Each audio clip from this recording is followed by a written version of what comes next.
The group chat notification came at 9 p.m. on a Tuesday. Can't make it Saturday. We have dinner plans. My sister. Casual. Like I'd invited her to watch paint dry. It's just an award thing anyway. We don't have time for your useless award. My mom, don't blame us for having a life. My dad liked both messages. I stared at my phone. The invite I'd sent 3 weeks ago. The ceremony I'd been preparing for all year. The achievement they'd never asked about. I typed back, okay. Set the phone down. Opened my laptop. Changed one setting on the registration form. The award was for pediatric research. 18 months of work. A study on early intervention for childhood diabetes that could change treatment protocols nationally. I'd mentioned it once at Christmas dinner. My sister talked over me about her kitchen renovation. My mom asked if I was seeing anyone. You're 34. The clock's ticking. My dad scrolled through his phone. Nobody asked what the research was about. What it meant. Why it mattered. In January, I made the shortlist. Sent a message to the family chat. That's nice, honey, my mom replied. My sister sent a thumbs up emoji. My dad didn't respond. In March, I won. They were announcing it at a national conference. 500 attendees. Live stream. Press coverage. I called my mom. I won the Grayson Award. It's a big deal in my field. That's wonderful, sweetie. Listen, I'm at the store. Can I call you back? She didn't call back. I texted the family chat in April. The ceremony is May 18th. It would mean a lot if you could come. Read receipts. No responses. I followed up 2 weeks later. Just confirming, can you make it May 18th? My sister, what's May 18th? My award ceremony. I sent the details 3 weeks ago. Oh right. Let me check my calendar. She never did. I sent one final reminder. May 10th, 8 days before. Final reminder, ceremony is this Saturday at 6 p.m. I have 3 guest tickets reserved under my name. That's when my sister replied, can't make it. We have dinner plans. Then, it's just an award thing anyway. We don't have time for your useless award. My mom, don't blame us for having a life. My dad silent like. I sat in my apartment. Looked at the program draft they'd sent me. My photo. My bio.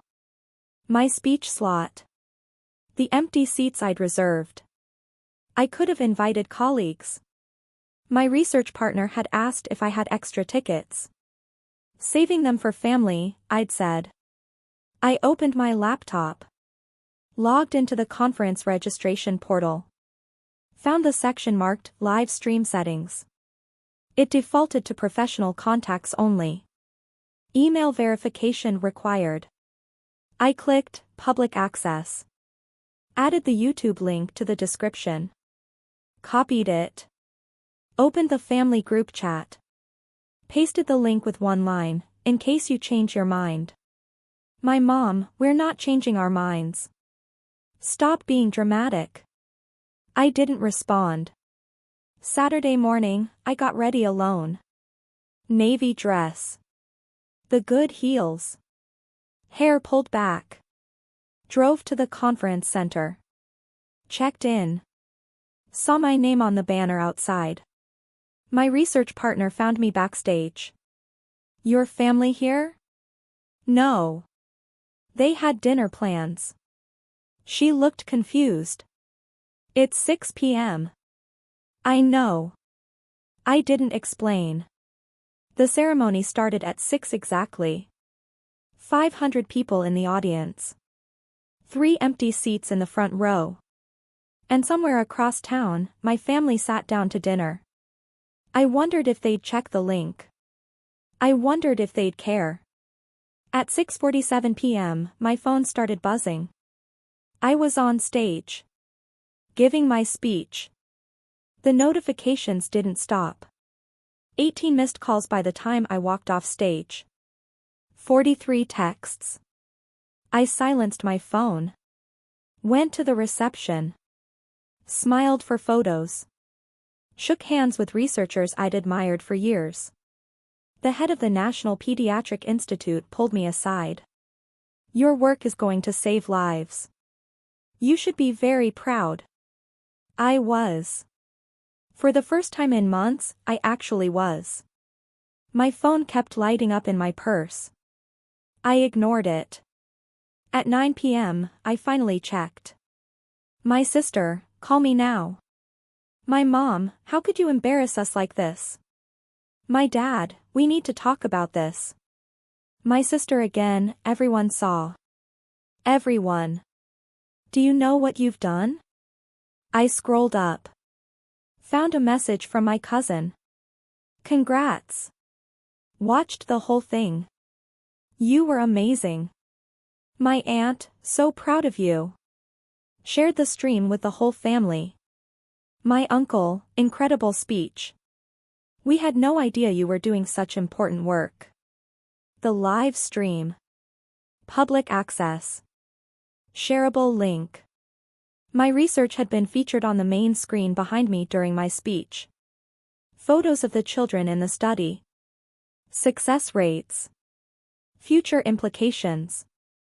The moderator had introduced me as one of the brightest minds in pediatric research under 40. I'd thanked my team. My mentors. The families who trusted us with their children's care. I didn't mention my family. Didn't need to. The 3 empty seats in the front row had been visible the entire time. The camera had panned across them twice. My sister called again. I answered this time. "Do you have any idea what you've done to us?" "I sent you the link," I said calmly. "You made us look like terrible people." "I didn't make you do anything. You chose dinner. You should have told us it was being filmed." It was a national conference. With press. Of course it was filmed. Everyone's asking why we weren't there. "What are you telling them?" Silence. "Mom said we didn't know it was a big deal," she finally said. "Did you ask? At any point in the last 6 months, did any of you ask what I was working on?" "You never said." "I tried. You talked about your kitchen." "That's not fair." 3 tickets. Front row. Reserved under my name. "You said my award was useless." "I didn't mean." "Yes, you did." I hung up. Turned off my phone completely. Went back to the reception. Someone handed me champagne. I'd earned it. My mom showed up at my apartment Sunday morning. I didn't let her in. "We need to talk about this," she said through the door. "There's nothing to talk about. People are asking questions. Your aunt. Your grandmother. It looks bad." "For who?" "For us. For the family." I opened the door halfway. "You're embarrassed." "Of course we're embarrassed. Everyone thinks we don't support you." "You don't." "That's not true." "When's my birthday?" She blinked. "What?" "My birthday." "When is it?" "This isn't the time for games." "What's my research about?" "What disease am I studying?" Silence. "You don't know," I said quietly. "You've never known. We're busy people. I'm your daughter. And you're acting like a child. Punishing us because we couldn't make one event. You said my award was useless. Your sister was upset. She didn't mean it. Dad liked the message." Her face tightened. He didn't realize. He knew exactly what he was doing. I stepped back. I'm done pretending this hurts you more than it hurts me. What does that mean? It means I'm not covering for you anymore. I'm not making excuses. I'm not shrinking myself so you feel better. You're being selfish. Maybe. But I'd rather be selfish than invisible. I closed the door. She knocked for 5 minutes. I didn't answer. Eventually, she left. I made coffee. Sat by the window. My phone was still off. For the first time in years, the silence felt like peace. The hospital offered me a department head position 3 weeks later. More funding. My own team. A chance to expand the research. I accepted.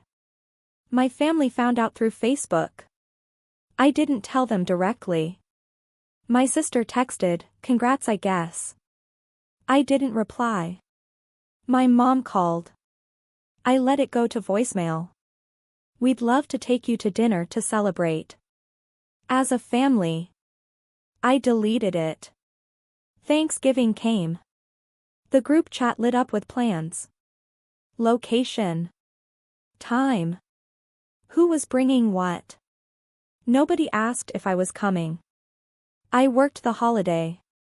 Volunteered in the pediatric wing. Ate cafeteria turkey with the night staff. It was the best Thanksgiving I'd had in years. My grandmother called in December. "Your mother says you're not speaking to them." "They're not speaking to me either." "That's not how family works." "I know," I said. "That's the problem." She was quiet for a moment. "I watched your speech. You were wonderful." "Thank you. I'm sorry I didn't know sooner. Your mother never mentioned how important your work was." "I know.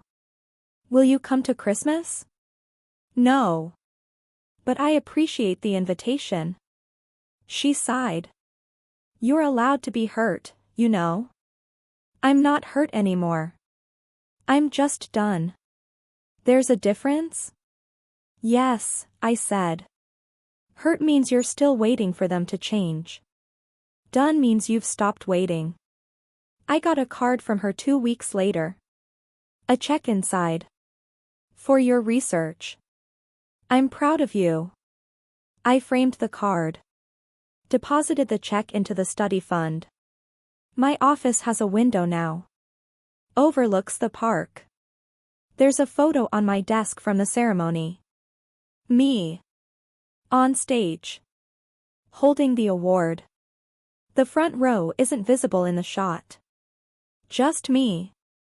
Finally taking up space. Not bitter. Not angry. Just free.